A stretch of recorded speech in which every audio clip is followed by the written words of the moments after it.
어느 목사님 가정에 딸만 7명이 있었습니다. 그런데 식구는 많은데다가 가난한 교회를 섬기다 보니까 항상 궁색하게 살아야 했습니다. 그러던 어느 날 한 집사님이 찾아와서 이런 제안을 했습니다. 목사님, 이렇게 사는 것은 피차 고생입니다. 그러니 딸 하나만 양녀로 보내세요. 제가 부잣집 성도를 아는데 마침 그 집에서 수양딸을 삼기 원하거든요. 그런 집에 보내면 따님이 좋은 환경에서 마음껏 공부할 수 있고 여러 가지 면에서 좋잖아요. 이 이야기를 듣고 난 목사님은 마음이 흔들렸습니다. 그러나 막상 딸 하나를 보내려고 하니까 누구를 보내야 할지 고민이 되었습니다.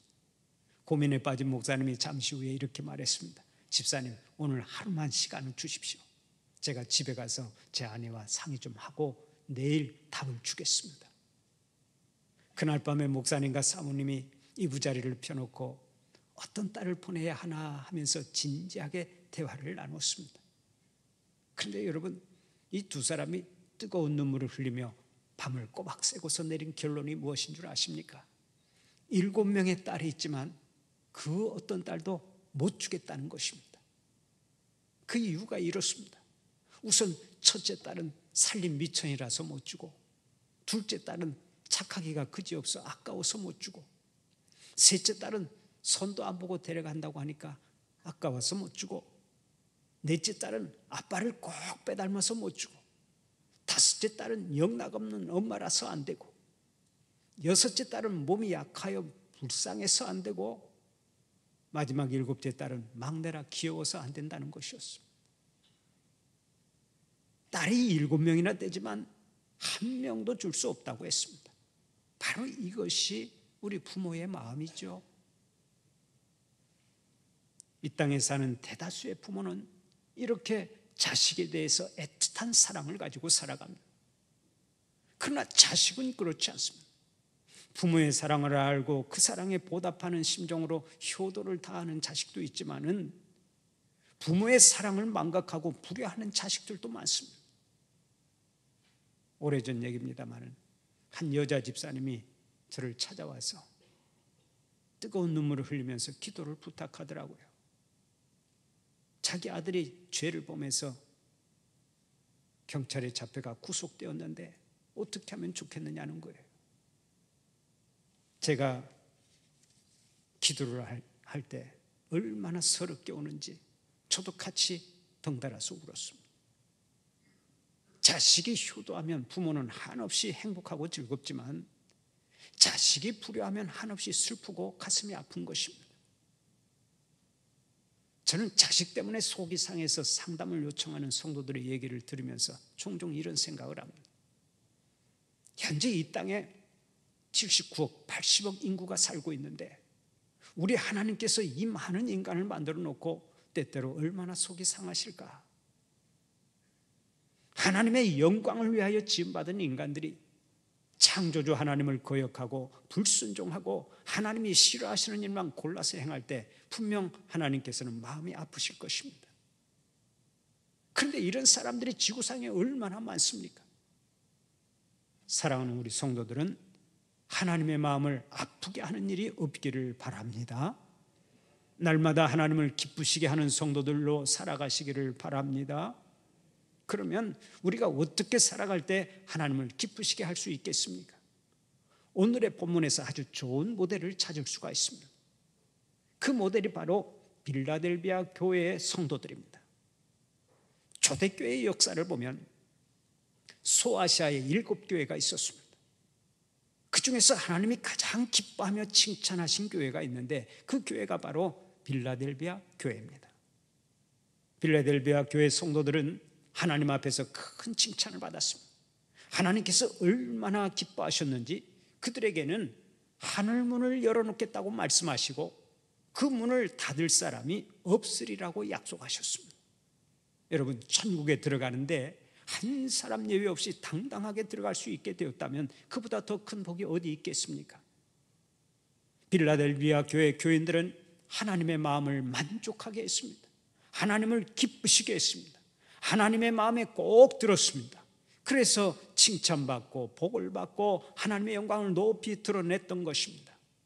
그러면 그들이 그렇게 칭찬받고 복을 받은 이유가 어디에 있습니까? 오늘은 그것을 살펴보면서 함께 은혜를 나누고자 합니다. 빌라델비아 교회 교인들이 칭찬받은 이유가 어디에 있었습니까? 첫째로 하나님께서 주신 능력을 잘 활용했기 때문입니다. 오늘의 본문 8절을 보면 이렇게 말씀하지요. 네가 작은 능력을 가지고서도 내 말을 지키며. 사실 빌라델비아 교회는 크고 웅장한 교회가 아니었습니다. 작은 교회인데다가 재정도 별로 없었습니다. 신분이나 지위가 변변치 못했습니다. 그러나 그들은 환경에 지배당하지 않았습니다. 주신 능력을 잘 활용하고 최선을 다해 살아서 하나님의 영광을 높이 드러냈습니다. 바로 이것입니다. 하나님께서는 우리의 능력이나 지위에 관심을 가지시지 않습니다. 오직 우리의 삶의 태도에 관심을 가지시는 것입니다. 우리가 서 있는 삶의 자리에서 얼마나 하나님의 말씀을 지키고 말씀에 순종하느냐 하는 것을 보고 계십니다. 그러므로 하나님 앞에서는 큰 능력을 자랑할 것이 아닙니다. 작은 능력이라고 해서 실망했어도 안 되는 것입니다. 오직 하나님께서 주신 은사를 따라 최선을 다해 살아가는 것이 중요한 일입니다. 우리가 잘 아는 딱따구리는 아주 작은 새입니다. 몸집만 작은 것이 아니라 그 부리도 대단히 작습니다. 그러나 딱따구리는 나무 중에서 제일 강하다고 하는 참나무에 구멍을 내고 거기에 둥지를 들고 살아갑니다. 보통 나무는 불을 붙이면 모두 타서 재가 되어버리지만 참나무는 불을 붙여도 재가 되지 않고 수초로 변합니다. 그리고 그 참나무 수초에 불을 붙이면 강력한 화력을 내는 특징을 가지고 있습니다. 딱따구리는 이렇게 강한 나무에 구멍을 내서 둥지를 짓고 살아가는 것이죠. 처음에 구멍을 내기 위해서 딱따구리는 참나무에 매달려 작은 부리로 구멍을 뚫습니다. 딱딱딱딱 소리를 내면서 열심히 구멍을 팝니다. 구멍을 팔 때 딱따구리는 부리가 상하고 부리가 무뎌지고 부리가 쪼개지기까지 합니다. 부리로 쪼아댈 때 날카로운 참나무 조각이 눈에 튀어서 피가 나기도 합니다. 그러나 딱따구리는 계속해서 구멍을 팝니다. 왜 그렇습니까? 거기에다 사랑의 보금자리를 틀고 알을 낳고 자손을 번식시키기 위해서입니다. 비록 작은 새지만 이 딱따구리가 얼마나 대단한 새입니까? 그런데 빌라델비아 교회 성도들이 바로 이 딱따구리 새처럼 살았습니다. 비록 작은 능력을 가졌지만 그들은 하나님의 말씀 붙잡고 최선을 다해 교회를 섬겼습니다. 사실 그들은 신앙의 연주가 길지 않습니다. 사회적인 지위도 없었습니다. 정치적으로는 로마 정부의 핍박을 받았고 사회적으로는 가족이나 주변 사람들에게 심한 멸시를 당했습니다. 그러나 그들은 조금도 굴하지 않았습니다. 끝까지 말씀대로 살면서 믿음을 지켰습니다. 하나님을 배반하지 않았습니다. 하나님께서 주신 능력, 다시 말해서 각자의 은사를 가지고 열심히 봉사하면서 하나님의 선하신 역사를 펼쳐냈습니다. 하나님께서는 오늘 또 하나님 앞에서 열심히 봉사할 자들을 찾으십니다. 비록 권력도 없고 학벌도 없고 돈도 없을지라도 하나님께서 주신 은사 따라 능력 있게 살아가는 성도들을 찾으시는 것입니다. 사랑하는 우리 성도들이 빌라델비아 교회 교인들처럼 불굴의 믿음 가지고 능력 있게 살아가는 성도들이 되시기를 바랍니다. 우리가 하나님께 은사를 받는 것은 참으로 중요합니다. 그러나 정말 귀하고 중요한 일은 받은 은사를 어떻게 활용하느냐 하는 것입니다. 하나님께 받은 은사를 잘 활용하세요. 우리가 하나님께 받은 은사는 활용할 때만 가치가 있고 활용할 때만 능력이 나타나는 것입니다. 아무리 물질이 많아도 그것을 활용하지 않으면 소용이 없습니다. 아무리 재능이 많아도 그것을 활용하지 않으면 소용이 없습니다. 아무리 아름다운 목소리를 가지고 있어도 그것을 활용하지 않으면 그냥 썩어버리고 마는 것입니다. 어느 교회에 목소리가 아주 좋은 여자 집사님이 있었습니다. 노래를 잘해서 어느 모임에 가든 큰 인기가 있었습니다. 목사님이 그것을 알고 여러 번 권면했습니다. 집사님, 그 좋은 목소리로 찬양대에서 하나님을 찬양하며 봉사하십시오. 그러나 그토록 좋은 재능을 가지고 있으면서도 세상의 즐거움에 마음을 빼앗겨서 찬양대원으로 봉사하지 못했습니다. 그러던 어느 날 목소리가 잘 나오지 않고 이상해서 병원에 갔더니 후두암이라고 하는 진단이 나왔습니다. 기가 막혔죠. 얼마 후 전 교인의 중보기도 속에서 수술을 받았습니다. 아름다운 목소리는 잃었지만 기적적으로 고침받고 새 생명을 덧입게 되었습니다. 얼마나 감사한 일입니까? 그 집사님이 건강을 회복한 후에 교회에 나와서 예배를 드렸습니다. 그런데 예배의 첫 시간부터 계속해서 눈물이 흘러내렸습니다. 집사님은 흐느끼면서 예배를 드렸는데 나중에는 그 흐느낌이 통곡으로 변했습니다. 1시간 내내 통곡하면서 예배를 드렸던 것입니다. 예배 후에 목사님이 물었습니다. 집사님, 하나님께서 새 생명을 덧입혀 주셨는데 왜 그렇게 자꾸 통곡하십니까? 그때 집사님이 이렇게 대답하더랍니다. 목사님, 너무나 억울해서 그렇습니다. 제 목소리가 한참 잘 나올 때는 세상과 짝지어 살면서 봉사 한번 제대로 못했는데 이제 마음을 다해서 찬양대에서 하나님을 찬양하려고 하니까 목소리가 나오질 않습니다. 너무나 억울하고 후회가 됩니다. 하나님께서 주신 재능을 사용하지 않으면 언젠가 그것을 거두어 가시는 때가 있습니다. 그러므로 봉사를 하려면 지금 해야 합니다. 은사를 활용하려면 내일로 미루지 말고 오늘 해야 합니다. 저는 교회에서 봉사하지 않는 성도들에게 종종 권면합니다. 집사님, 이제 찬양대원으로 봉사 좀 하세요. 교사로 봉사하든지 안내위원으로 봉사하든지 방송실에서 봉사하든지 카페에서 봉사하든지 주차 안내 봉사를 하든지 이제는 봉사 좀 하십시오. 그러면 이렇게 대답하는 분들이 꽤 있습니다. 목사님, 제가 능력이 있어야 봉사를 하죠. 그러나 이런 말은 하나같이 변명이요 핑계에 불과한 것입니다. 하나님께서는 우리에게 이미 필요한 은사와 재능을 다 주셨기 때문에 그렇습니다. 물론 개인적인 능력이 뛰어난 분들도 있지만 부족한 가운데 다 받은 은사가 있는 것입니다. 군뱅이도 구르는 재주가 있는데 하물며 우리에게 은사가 없겠습니까? 제 말이 맞으면 고개라도 끄덕여 보십시오. 제 말이 맞죠? 우리가 군뱅이보다 못한 사람 있습니까? 군뱅이도 뒹구는 재주가 있는데 하나님께서 우리 각자에게 은사를 아니 주실 리가 없는 것입니다. 다 은사를 주셨어요. 그러므로 우리는 받은 은사를 따라서 열심히 봉사하고자 하는 마음만 가지면 되는 거예요. 꼭 노래를 잘해서 찬양대원으로 봉사해야만 봉사가 되는 것이 아니고요, 교사가 되어서 아이들을 가르쳐야만 봉사가 되는 것이 아닙니다. 무엇이든 내가 할 수 있는 일을 열심히 하기만 하면 그것이 주님 앞에 가장 아름다운 봉사가 되는 것입니다. 사랑하는 우리 성도들은 하나님께서 기회 주셨을 때 받은 은사와 능력을 따라 열심히 봉사하는 자들이 되시기를 축원합니다. 다음 두 번째로, 하나님을 배반하지 않았기 때문에 빌라델비아 교회 교인들은 하나님께로부터 큰 칭찬을 받았습니다. 오늘의 본문 8절 하반절을 보면 이렇게 말씀합니다. 내 이름을 배반하지 아니하였도다. 빌라델비아 교회는 내 이름을 배반하지 아니하였도다. 빌라델비아 교회 교인들은 끝까지 예수 이름을 배반하지 않았습니다. 하나님의 은혜를 저버리지 않고 항상 하나님과 동행했습니다. 그것이 하나님을 기쁘시게 한 것입니다. 그 당시 빌라델비아 교회는 사방에서 사탄의 공격을 받았습니다. 악한 세력들을 통해 숱하게 핍박을 받았고 때로는 천사의 얼굴로 가장한 사탄에게 미혹을 당했습니다. 그러나 빌라델비아 교회 성도들은 한결같이 믿음을 지키고 사탄의 공격을 물리쳤습니다. 신앙생활을 하다가 하나님께 등 돌린 사람이 한 명도 없었습니다. 하나님은 이것을 귀하게 보시고 그들을 크게 칭찬하신 것입니다. 우리가 하나님의 택한 백성이라 해도 천성을 향해 가는 길이 항상 평탄하지만은 않습니다. 가다 보면 가시밭길도 나오고 자갈길도 나옵니다.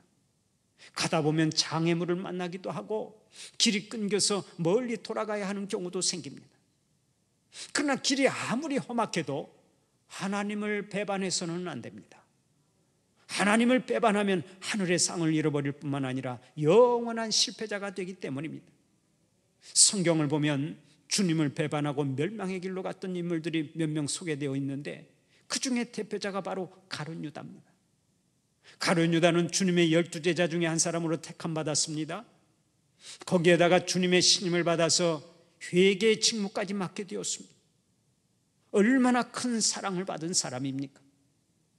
그러나 그가 사탄의 유혹을 뿌리치지 못하고 끝내 주님을 배반하고 맙니다. 슬슬 돈을 착복하고 자신의 뜻을 이루기 위해서 애쓰다가 마지막에는 주님을 은전 30냥에 팔아넘기는 가증스러운 인간으로 전락해버립니다. 은혜를 원수로 갚은 자가 되고 말았습니다.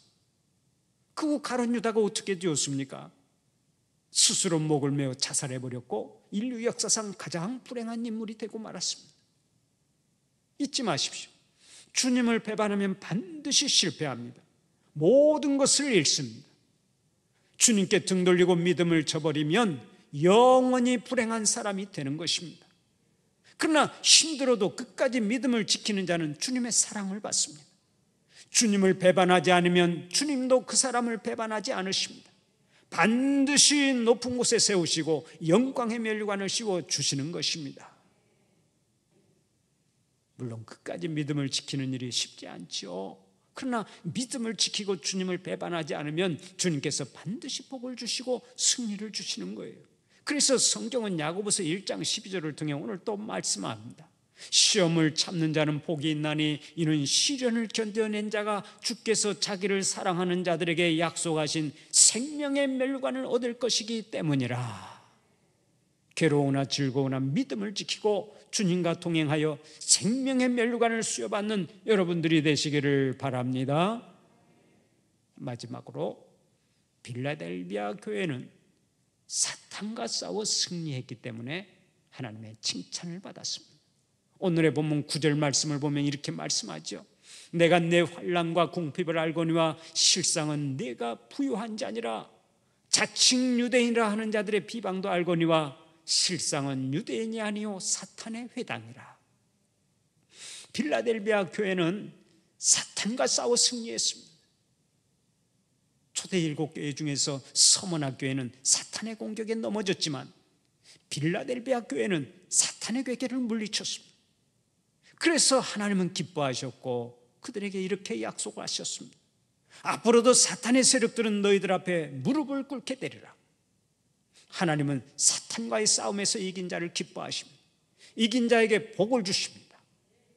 그런데 우리가 사탄과의 싸움을 싸울수록 사탄은 더 기승을 부리죠. 그 역사가 얼마나 강한지 간담이 서늘할 정도입니다. 그러니까 우리는 항상 영적으로 깨어서 기도하고 하나님의 전신갑주를 취하고서 싸움에서 이기는 자들이 되어야 하는 것입니다. 지금 미국에는 사탄을 섬기는 모임이 있습니다. 소위 말하는 사탄 교회가 있어요. 그런데 이들이 우리 교인들보다 더 간절히 기도한다는 겁니다. 여러분, 그들이 뭐라고 기도한 줄 아십니까? 그 기도의 내용이 이렇습니다. 사탄이시여, 이 땅의 교회가 서로 싸워서 무너지게 하옵소서. 성도들끼리 서로 속이고 미워하고 분열하게 하옵소서. 특히 목사들이 스캔들에 휘말리게 하옵소서. 돈에 넘어지고 이성에 넘어지고 명예의 유혹에 넘어지게 하옵소서. 사탄의 이름으로 기도합니다. 아멘. 얼마나 무시무시한 기도입니까? 사탄을 숭배하는 사람들도 모여서 뜨겁게 기도한단 말이에요. 교회가 무너지게 해달라고. 이런 세상 속에서 사는 우리가 영적으로 잠들어 있으면 되겠습니까? 지금은 우리가 깨어서 기도해야 할 때입니다. 시대가 너무나 악합니다. 시대가 너무나 혼탁합니다. 시대가 너무나 강팍하고 비정하기 짝이 없습니다. 오늘의 세상을 보십시오. 툭하면 폭행을 일삼죠. 툭하면 살인을 저지릅니다. 하루가 멀다 하고 자살폭탄 테러가 일어납니다. 한쪽에서는 굶어 죽어가는데 한쪽에서는 천문학적인 돈을 쏟아 부어가며 전쟁을 치릅니다. 그 바람에 얼마나 많은 사람들이 피 흘리며 죽어가고 있습니까? 지금 침략전쟁을 벌이고 있는 러시아가 우크라이나 사람들을 얼마나 많이 죽였습니까? 또 러시아 군사들도 지난 1년 동안 얼마나 많이 죽었습니까? 통계를 보니까 지난 1년 동안 양국에서 죽어간 사람들이 수십만 명이 이른다고 말하더라고요. 여러분, 그들도 누군가의 사랑하는 남편이고 사랑하는 아들이고 사랑하는 연인이고 사랑하는 교회 교인들입니다. 그런데 그들이 속절없이 죽어가고 있습니다. 비극도 이런 비극이 없는 것입니다.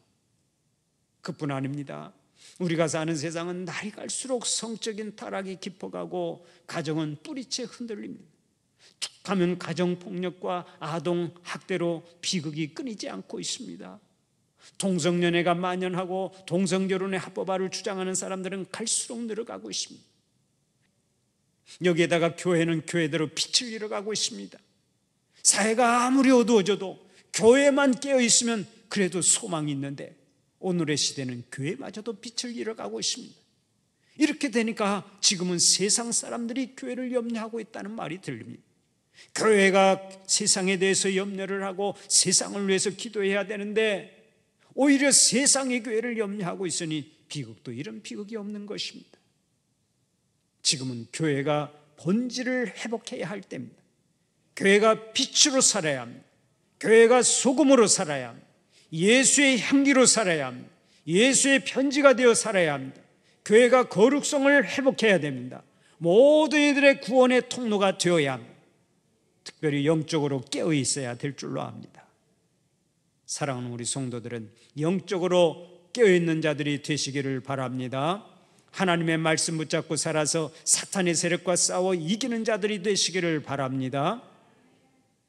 하나님의 칭찬을 받는 교회는 어느 날 갑자기 하늘에서 떨어지는 것이 아닙니다. 칭찬받는 교회, 하나님께서 기뻐하시는 교회는 만들어지는 것입니다.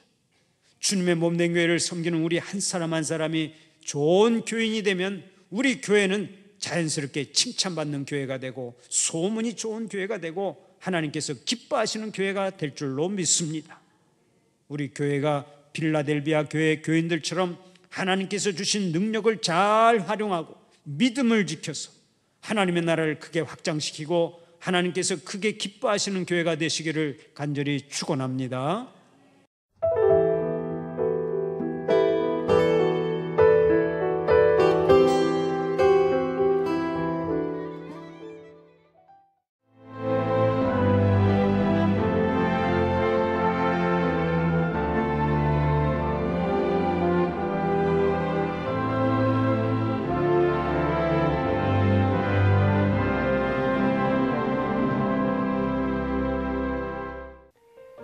CBS를 사랑해 주시는 전남 지역 청취자 여러분, 안녕하십니까? CBS 재단 이사장 꿈의 교회 김학중 목사입니다.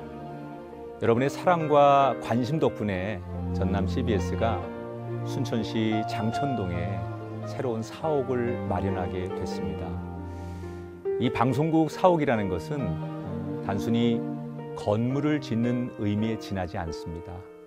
전남 지역 복음 전파와 특별히 다음 세대를 위한 미래 비전을 세우는 일입니다. 코로나19로 모든 활동이 중단되고 또 관계가 단절되는 상황이지만 우리 CBS 방송만큼은 우리의 발길이 닿지 않는 곳까지 구석구석 하나님의 말씀을 전하는 위대한 힘을 지니고 있습니다. 이 방송이 믿음의 반석 위에 굳건히 세워질 수 있도록 여러분들께서 벽돌 한 장 한 장씩 쌓아가는 마음으로 전남 CBS를 위해 후원해 주시고 기도해 주시기를 간곡히 부탁드립니다. 여러분의 이 작은 행함이 CBS를 통해서 교회 공동체를 회복하고 누군가의 믿음을 소생시켜 줄 굳게 믿습니다. 여러분 한 분 한 분을 축복합니다.